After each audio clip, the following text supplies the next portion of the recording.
Hi YouTube, welcome back to my channel, or welcome in if you're new. I'm Channie, and today we're watching the Jellyfish tier list by the one and only TierZoo. Live on twitch.tv/Chanzonia with my chat.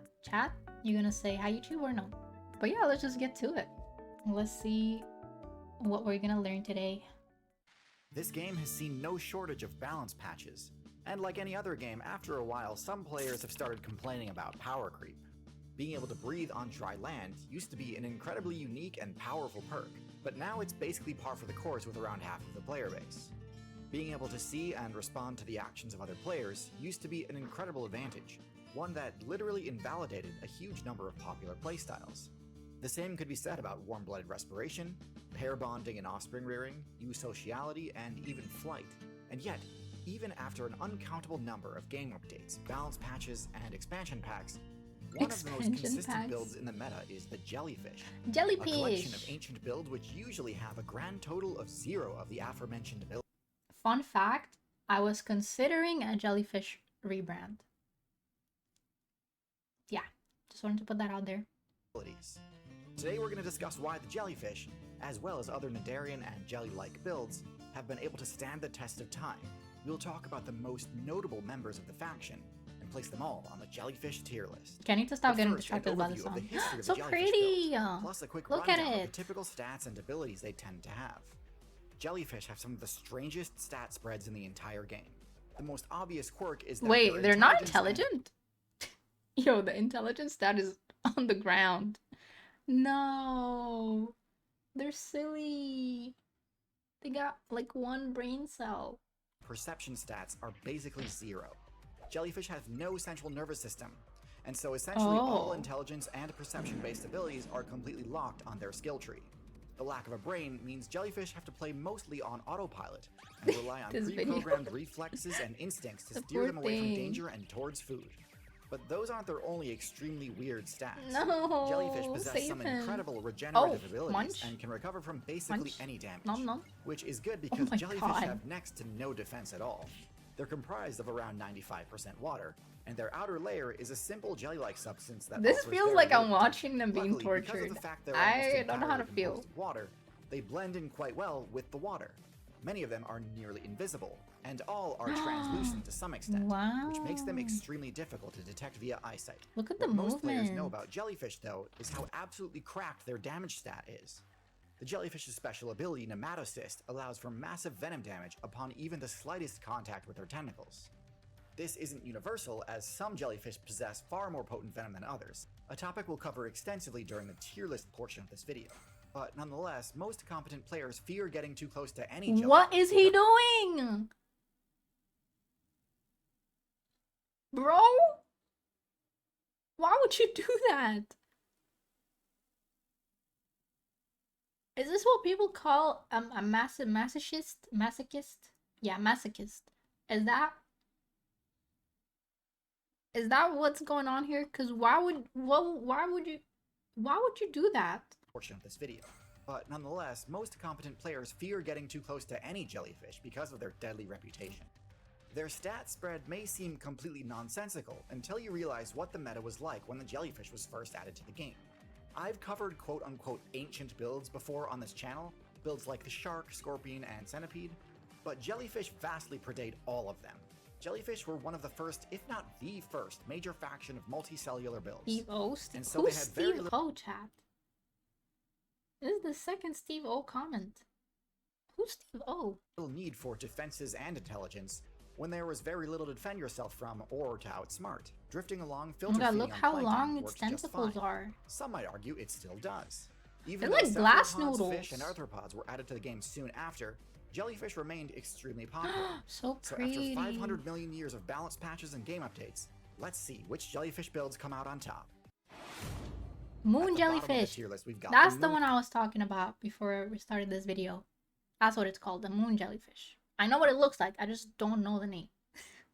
Jelly, one of the most common jellyfish builds in the game, and It's yet so one that doesn't really make pretty. use of the jellyfish build's more interesting abilities. Moon jellies have uniquely short tentacles which deal fairly minimal damage. This makes them much less of a threat than basically all other jellies. In addition to that, moon jellies are notably more nutritious than other jellyfish, making Oh, them common targets for any player that's able to survive no, the their poor fairly minimal thing. defenses. In fact, moon jellyfish are one of the only jellyfish which are actively preyed upon by other jellyfish, even when fully grown. The moon jelly's playstyle is entirely passive, relying on its quick respawn rate and strong matchup against plankton to make it worthwhile. Moon jellies are becoming a popular choice in the recent meta as they have a natural resistance to microplastic poisoning, negating one of the main challenges other marine players have had to learn to adapt to recently. That's cool. So it is a solid starter build for players trying to learn the ocean meta, but one that I think most competent players will quickly move on Just from. getting numbed on. Look at him. Next in F tier. This your first TierZoo watching it? No, it's not. I think it's my third or fourth to Jellyfish, but I don't know their names. I'm bad with names, okay? Here we have the comb jelly. Comb jellies are some of the most unique jellyfish builds in the game. Whoa, In fact, it has even calling them jellyfish RGB. is contentious as they are technically not part of the Netarian faction. Nonetheless, they are gelatinous and have most of the same abilities It looks as like a jellyfish, so I wanted to include them. translucent Their main difference is that comb jellies do cucumber not move by pulsing their bell, with and instead RGB swim on by it. using rows of cilia. This offers a slightly greater degree of agility and control Whoa. compared to your standard jellyfish build. Their tentacles are also slightly different, being lined with They have adhesive tentacles? glue rather than venomous microbarbs. This is quite efficient at capturing small prey, but is completely useless in defense. And wait. because they still Wait, that was the mouth? Whoa.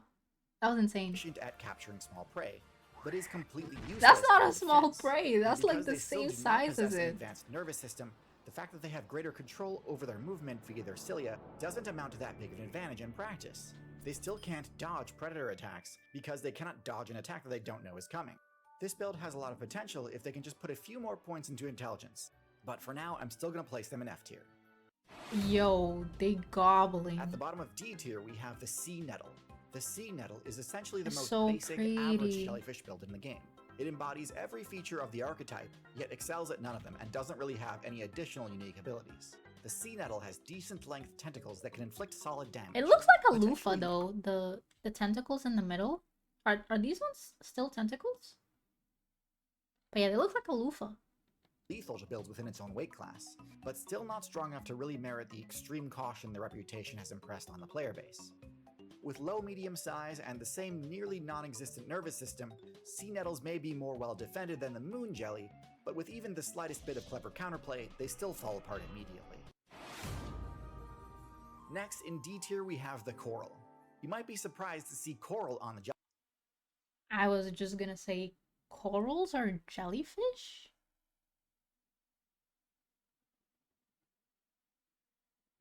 Oh, this is news to me.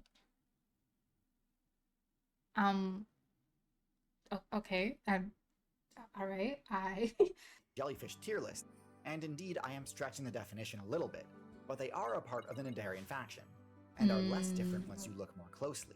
Their early game is pretty much identical to the jellyfish, but rather than remaining free-floating, they settle onto rocks and surfaces along the seabed and attach to a single point, dropping their mobility stat to 0 for the remainder of their playthrough.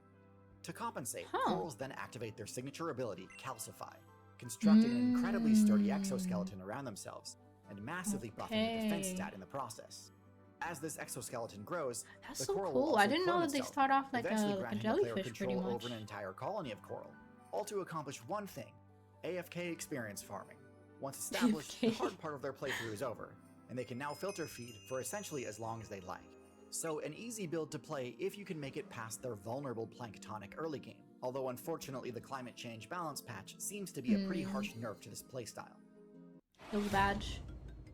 Portuguese Manwar. The other colonial Netarian, the Manwar. This build sports medium damage, much higher than the moon jelly or sea nettle, but still not the instant death level venom that some of the higher tier jellyfish have.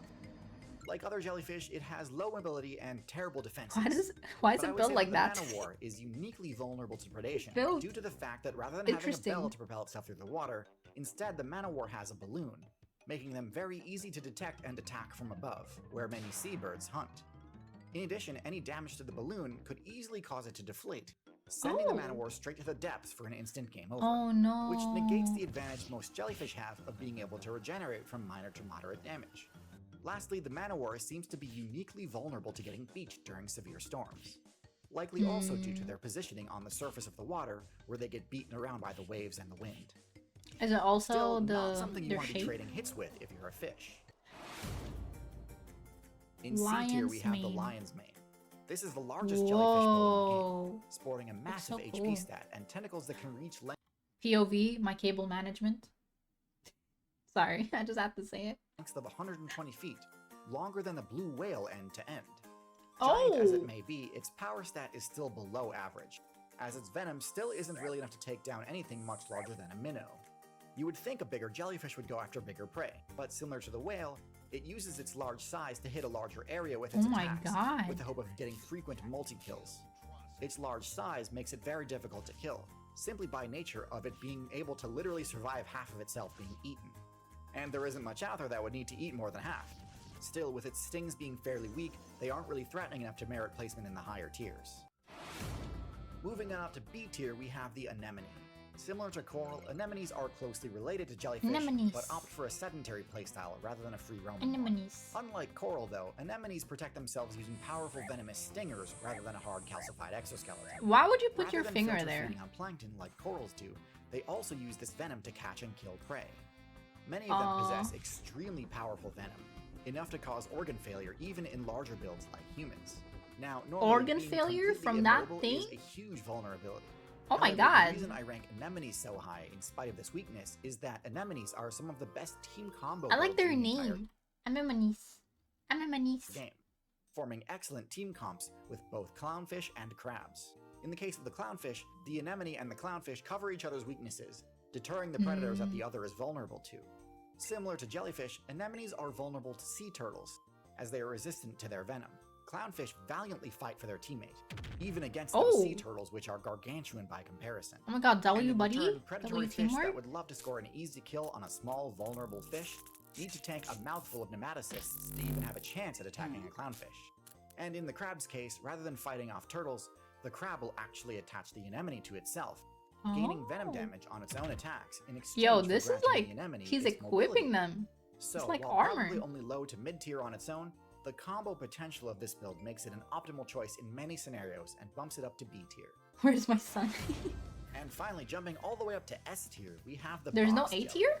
When it comes to overpowered venom, there is quite literally not a single character in the game that has the box jelly beat. What are they doing? Neurotoxic venom is extremely deadly, rapidly paralyzing the victim, quickly leading to suffocation and cardiac arrest. In addition to having the highest damage of any jellyfish, box jellies also have the highest stealth stat.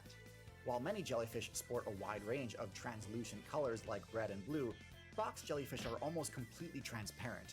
Whoa, how did he see that?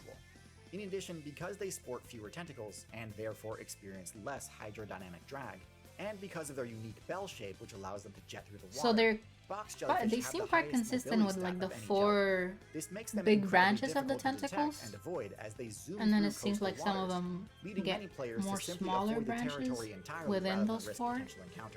The hallmark of a high tier build.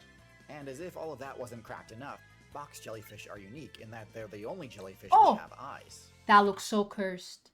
That looks really cursed. That looks so... I don't like this. I don't like this. And avoid obstacles. This enables them to thrive in less open areas where prey like to hide, such as kelp forests or mangrove swamps. Coupled with their higher mobility stat, this actually enables the box jellyfish to actively pursue prey, rather than simply drifting with the current and hoping to catch something. Oh my god, it looks like it's inside of a car. And tentacle attack or a range, bus. It's like being transported. Are strictly superior to all other jellies, which is why they're such an outlier on the tier list. I also wanted to highlight a unique member of the box jelly faction, the Irukandji. The Irukandji is a dwarf variant of the box jelly, maxing out at only an inch or 2 long, yet also sports the same incredibly potent toxin and all the other special traits the box jelly possesses, plus one additional trait, bell stingers. Most jellyfish have a pretty massive weak point, their bell. It can be attacked safely without the risk of being stung, so long as the attacker avoids the tentacles. The Irukandji simply does not have this weakness, as every millimeter of its surface is covered in the same deadly stingers. As a result, even accidentally bumping into the Irukandji can result in an instant game over, which has a lot of players worried given how much more popular this build has become lately.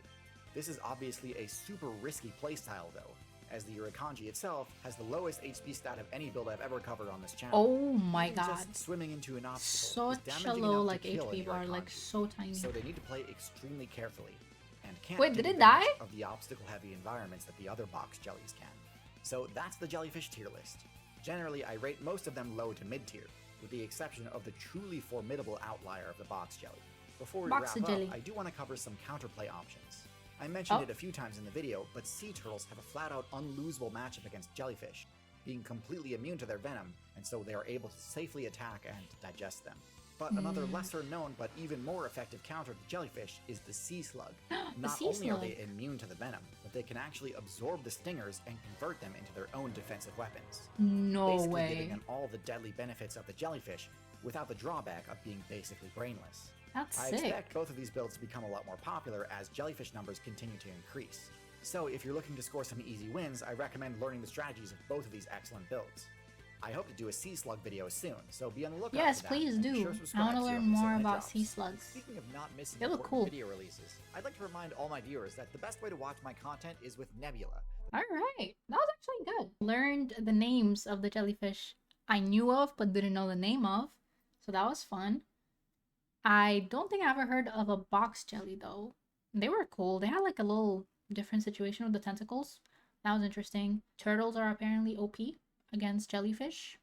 And sea slugs can literally gobble them and take their things and make them theirs. That's crazy to me. That's crazy. But I really enjoyed this video. Thank you for watching. Make sure you like, comment, and subscribe. Tell me in the comments which of these jellyfish is your favorite. And I'll see you guys on the next one. Bye, YouTube!